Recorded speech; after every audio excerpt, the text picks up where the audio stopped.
বর্তমানে আজকে আমি দাঁড়িয়ে আছি শ্রীকান্ত টোলা গ্রামে। আর এই গ্রামের অবস্থা তো তোমরা সবাই জানো যে গ্রামটাতে কিন্তু নদী ভাঙনের ফলে সবাই কিন্তু এই গ্রাম থেকে পালিয়ে গেছে। হ্যাঁ বন্ধুরা, তোমরা ঠিক শুনেছো, এই গ্রামে আর কোনো একটাও বাড়ি নেই যে গ্রামে এই বাড়িটা থাকবে। তবে তোমরা দেখতেই পাচ্ছ গঙ্গা কিভাবে কিন্তু কেটে যাচ্ছে সব বাড়ি ঘর।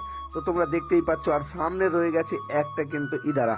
আর সেই ইদারাটা গত কয়েকদিন ধরে কিন্তু সেভাবেই দাঁড়িয়ে রয়েছে। আর গ্রামের ভিতর সাইডটা দেখতেই পাচ্ছ পুরোপুরি ফাঁকা হয়ে গেছে। তো তোমরা কারা এখান থেকে দেখছো অবশ্যই ভিডিওটাকে শেয়ার করে দাও। আর একটা কথা বলি, যদি কোনো হেল্প না করতে পারো তবে ভিডিওটাকে বেশি বেশি করে ছড়িয়ে দাও। যদি কোনো ব্যক্তি এরকম দেখতে পায় তাহলে অবশ্যই হেল্পের জন্য এগিয়ে আসতে পারে।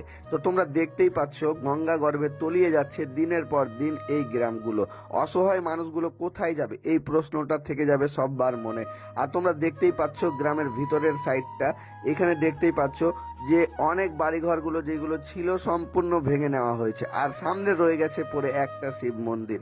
আর এই গ্রামের ঐতিহ্য বললেই চলে এই মন্দিরটাকে। আর তোমরা কিন্তু দেখতেই পাচ্ছ এই রাস্তাটার অবস্থা। আর এই যে মন্দিরটা রয়েছে এটা হচ্ছে গ্রামের একটা ঐতিহ্য। তো ভিডিওটা ভালো লাগলে অবশ্যই শেয়ার করবে।